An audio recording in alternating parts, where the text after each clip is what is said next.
Hi everyone, welcome to today's lecture. So, today we actually have a very interesting topic for you, which is the role of technology in sport. With today's fast paced world and the advent of technology growing at such a rapid rate, I think this would be very, very important for everyone out there to understand where exactly technology would come in into the role of an athlete or even that of a coach. So, let's start. I think I would start off by just asking what does one think when it comes to technology that plays such a crucial role as an ergogenic aid or even as a measuring tool when it comes to sport, but sometimes in a gym setting, it might be seen as a distraction or even as something unnecessary at times? I think for this, we have to understand that technology plays a role for two aspects of sport. One is um, the technical and the tactical. The physical, where we are talking about, sort of physical fitness, flexibility, maybe strength. These things, it's a bit different, and I'll probably explain why that is and how a lot of new strength and conditioning coaches, students can try to understand this. The greater the variables in a sport, the greater the chance of technology being useful. So let's say somebody's playing football, and in football there's an X amount of passes. Then there's the length of a pass. How far does it go? Probably placement. So a camera can come in there. Sometimes maybe wearable devices can come in there. Now, on the contrary, if we look at something like in the gym, our jobs are, of course, with movement. Sometimes we also check movement on the playing field when we're doing something for maybe a stamina, for cardiovascular endurance. But that's the only time a person's body moves from point A to B in a strength and conditioning setting. Generally, when we train people with weights, the weights don't move too much. Okay, if you're doing some exercise like maybe a squat, the bar travels at a certain distance and back. Okay, and then when we look at maybe an explosive lift like the Olympic lift, such as a snatch or a clean and jerk, it will travel from ground till maximum height upstairs, up above your shoulders. But that's it. That's sort of the max distance. Most exercises you'll notice are done under control. You're either standing and doing it with a cable. You're doing it maybe even with a medicine ball. There's a very short distance that you throw it for. If you're doing wall slams or if you're doing rotational power slams into the wall, there's still a very short distance. Now, what happens on the contrary when we look at something as a sport setting where the technical aspect comes in, and if somebody is throwing, say, a shot put, okay, now a shot put is approximately around 7.2 kilos, and they throw that sort of heavy ball, and then the whole idea is that there's distance. Okay, the further it lands, you get sort of better positioning. Now, somebody in a gym, when they are lifting, it's not about how sort of far things go. In the gym, in fact, you wouldn't want things flying around, you would want things under control. So that's the reason why, from a physical standpoint, technology does play a role, but it plays a role to check on more health of the athlete. We are talking about heart rate, we are talking about blood pressure, we are talking about maybe, in the future, things which might come, and I hope someday discoveries are done where we are talking about physiological measurements as well, which as of now we have to do maybe a blood test and go to a lab and do it, or we're talking about saliva, things which can be done very fast. When that technology comes in, it is going to be useful to strength and conditioning coaches, but it will still be more to do with health, because we are still looking at the physical health of an athlete. But then, of course, we as strength and conditioning coaches in sport are looking at performance. So I think that's where the variables are. There's more variables in a sport. In cricket, for example, there's the Hawkeye, which gives an idea of how many shots have been played in which angle. So that makes a massive difference to the coach who's watching it, or to the manager. But for us in the gym, I think or on maybe even a training track, there's very few options out there. But for health, it does play a role. Yeah. So my next question would be, how does one prioritize an athlete's intuition and the feel of their own body versus what maybe some sort of technology measuring tool or even the data might suggest? Athlete's intuition is paramount. There's no doubt that that has to be paramount, because the athlete wins the medal, not the data.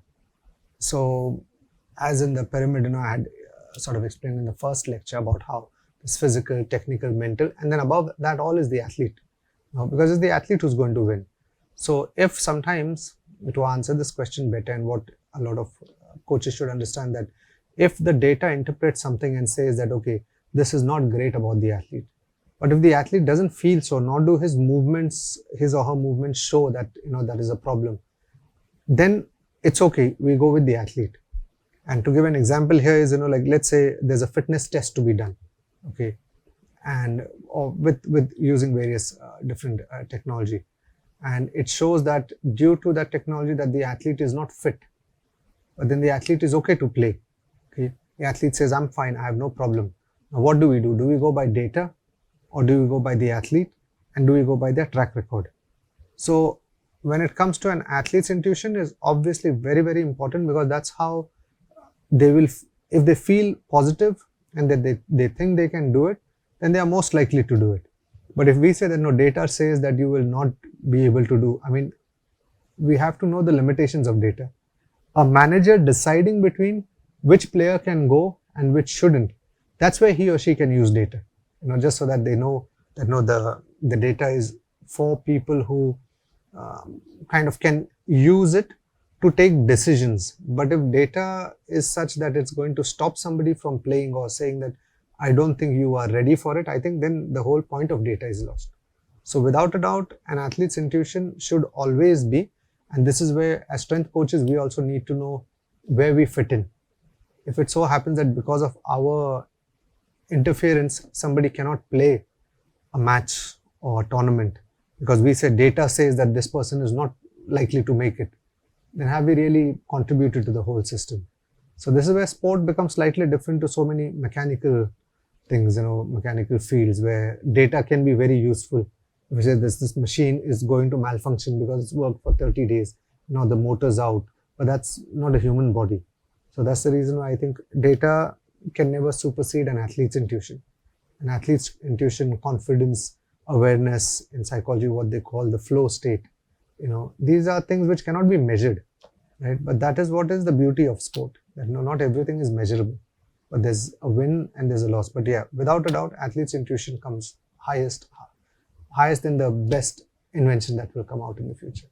Yeah, absolutely. I think, like you mentioned, sport in general, most sports have so much of variance and variables that one piece of technology probably can never capture altogether. And like you said, those immeasurable elements which are there, sometimes just that gut feeling that comes from years of experience that an athlete develops. Exactly. I think that would play by far the biggest role when it comes to a player's preparedness, or even sometimes what kind of results that they may be able to produce. So with the plethora of data available from sports tech, how do we determine which metrics are truly essential for an athlete's development, especially when translating that to gym workouts?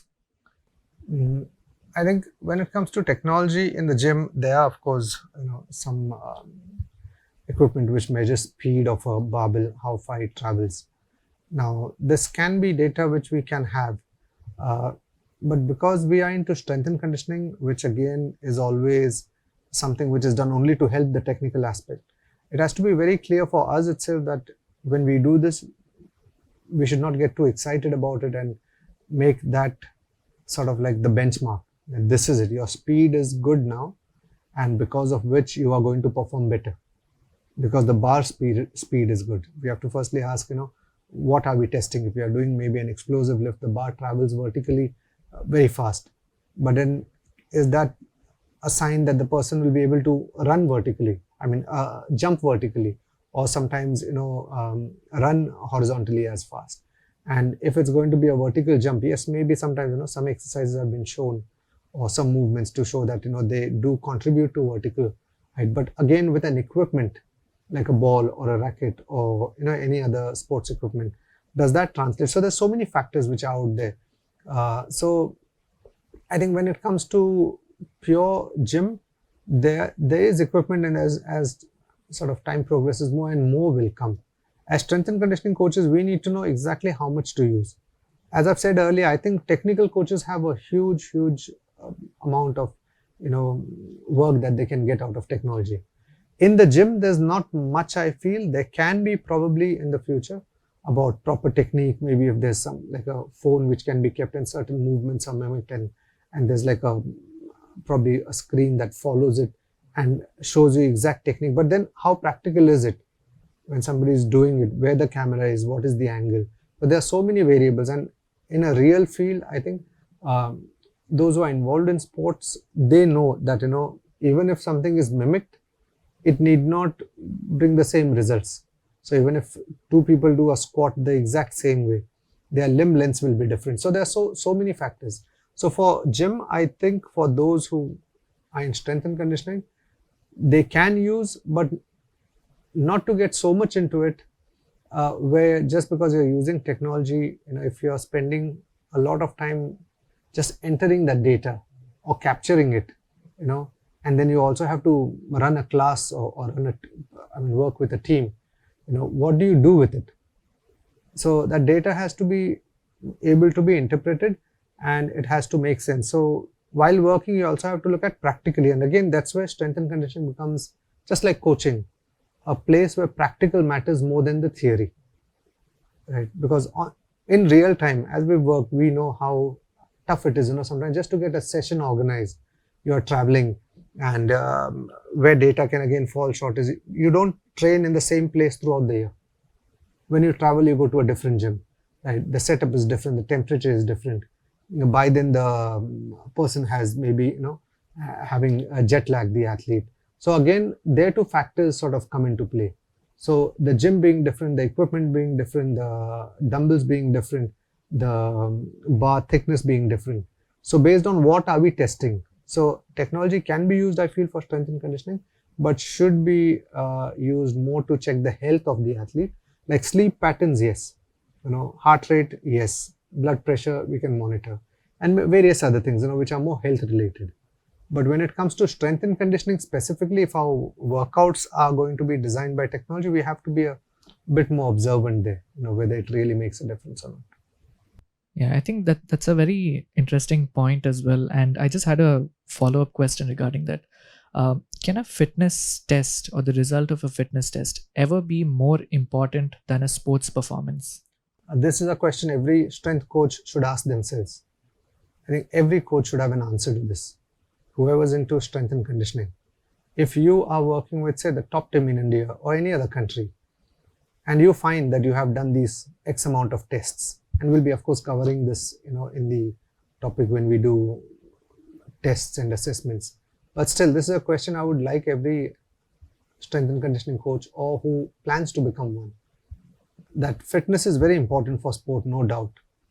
But the answer for this is no.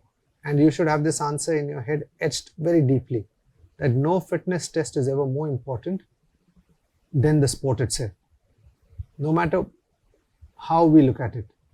Otherwise, we'll have to get people from gyms and just get them who can do bench presses, squats, do clean and jerks, who can run sprints, and then we have to put them in teams across, and then they end up winning medals and winning matches.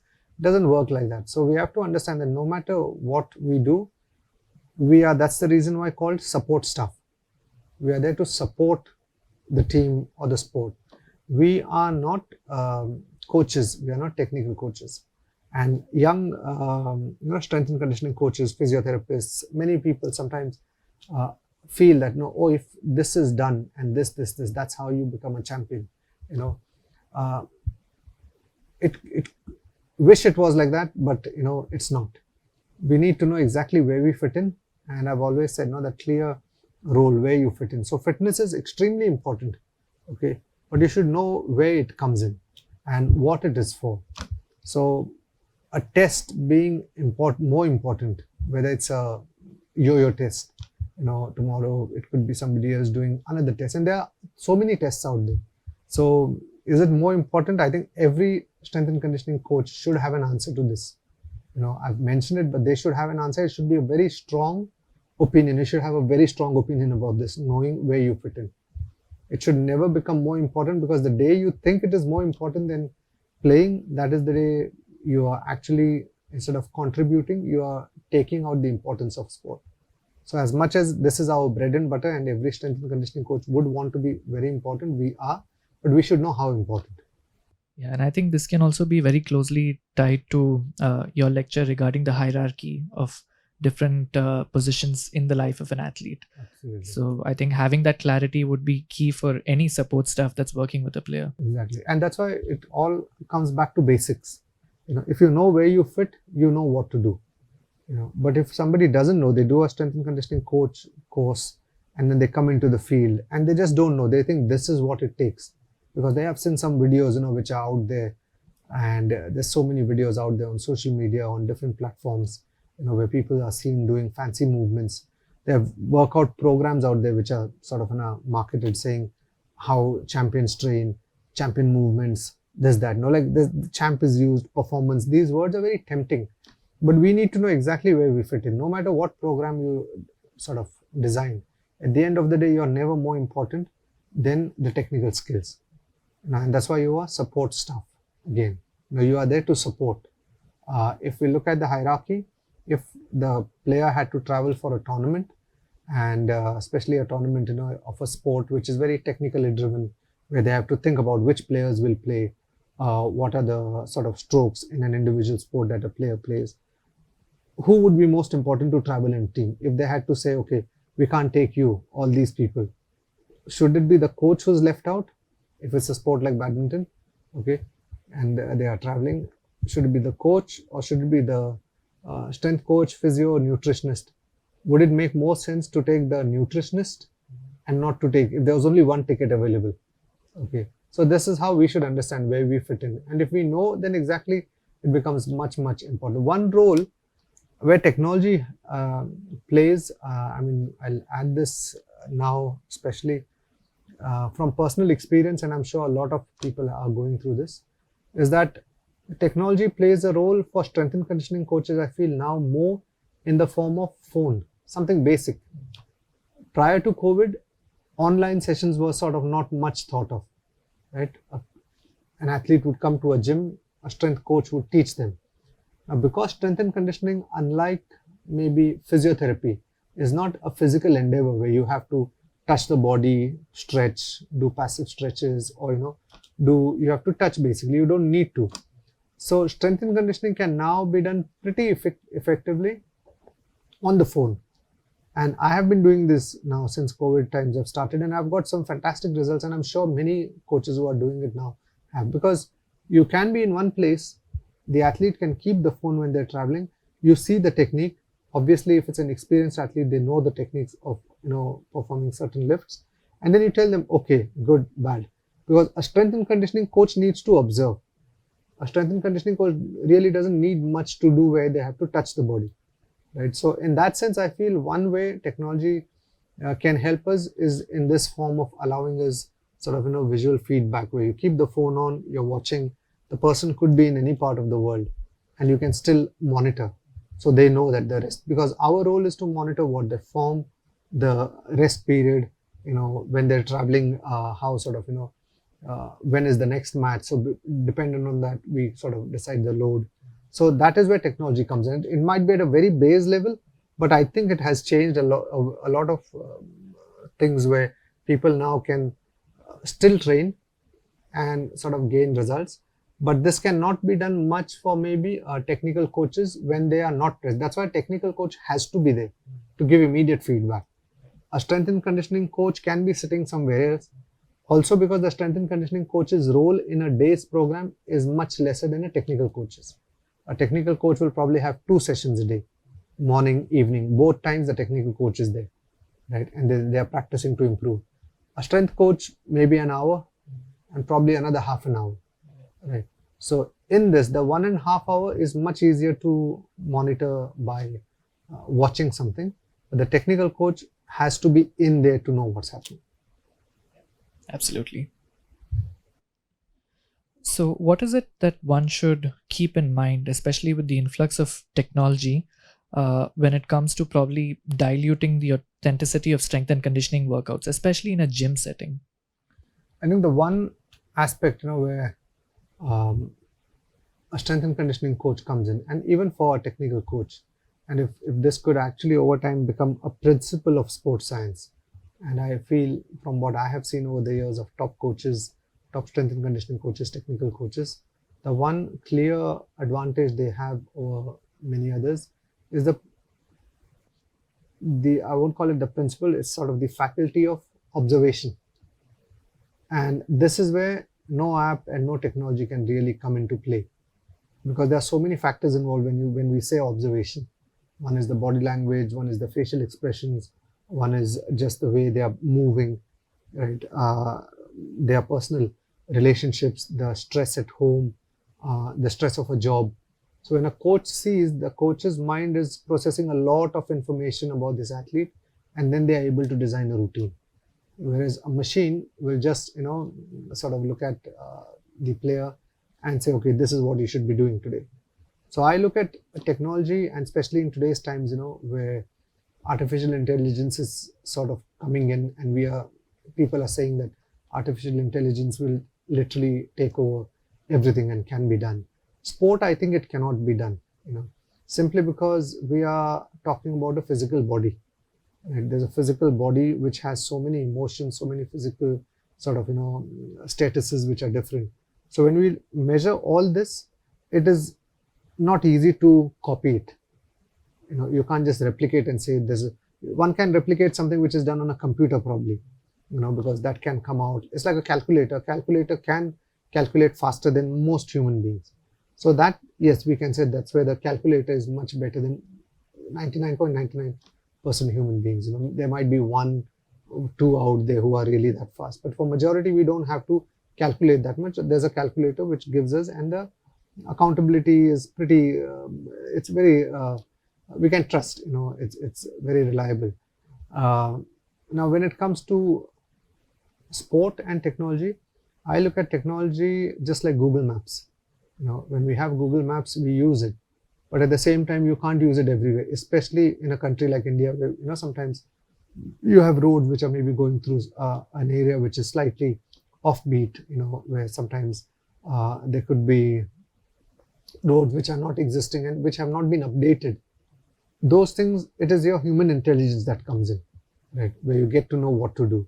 So technology is something which can be done, but we have to know exactly, ultimately it's a human who has to use it. So that's where observation comes in. Even for coaches, technical coaches, they use technology. Ultimately, they have to interpret. It can't be where data gives you everything and you think, that's it, I'm done, I'm sitting. That's where a calculator can, because that's the only thing that is expected out of the calculator. So if there's somebody whose job is to only calculate numbers, then of course an app can help them. But still, an app or technology making mistakes, I think, is like it's like a treadmill. A treadmill, even if you don't get on it and start, it will still run, and it will give you a score at the end. That if you enter body weight and this, that, and the other, it will run for 20 minutes. It will give you a whole data out there, right? The incline, the speed of the treadmill, the calories burnt, all this, and there could be no human being on it, right? And that is the drawback of technology as well. So just like I said, Google Maps, treadmill, we have to understand that at the end of it, you still need a human being to observe, because it is designed for human beings. If it's not helping us, then it doesn't serve a purpose. And because sport is so much about physicality, it is the most basic qualities of humans, right? The most basic is about just being physical. It is less, in a way, to do with the mental sort of acumen. It's not about people wanting to sort of do something only with the brain. Maybe now technology can help a sport which is less and less physical, like chess, because those moves there might be technology which calculates, in so many matches that a person plays, right? So these were the moves, because it's basically technical in a way, though it's not a technique to sort of move, but it's all sort of about strategy. So there, I think and that's why you have humans versus computers sort of chess matches and stuff. But I don't think it will ever happen where there'll be a human versus computer or a machine in badminton or tennis. It's just not going to happen. The machine won't move that efficiently, and it doesn't make sense, because the Olympics are not against a machine.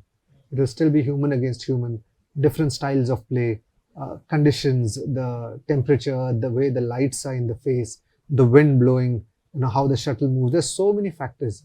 So technology has its role, and it also has its limitations. So technology is important, But again, just like how a strength and conditioning coach knows, technology can be used to a large extent, but there'll still be somebody who is needed to interpret.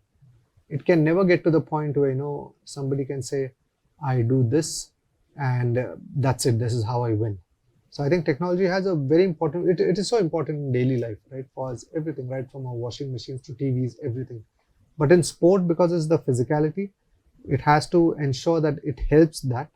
And then I think whatever technology comes, as long as technology knows, just like a strength coach, where it fits in, I think that's where technology can be helpful. Yeah, absolutely. I think just going back to what you said about the power of observation, and I think that's something which separates a lot of the really top class coaches from the Absolutely. average, and also separates, I think, a human from a machine, to be able to take so many factors into consideration. Like you said, sometimes their expression, their sleep, what issues they're going through mentally, emotionally, all of those. And as you were saying that, like, something that went through my mind was that for all the analysis that maybe a piece of technology is able to do when, let's say, a player is doing a squat, something which a coach might be able to do without even having to think twice is, let's say, that maybe their shoelace is not tied, or maybe the weight plates on both sides are not even, or there's someone walking next to them and it's a hazard. So I think these are all small but nonetheless very, very important factors that only a coach will be able to do, that technology might not even take into consideration. I'd like to add one point regarding data here.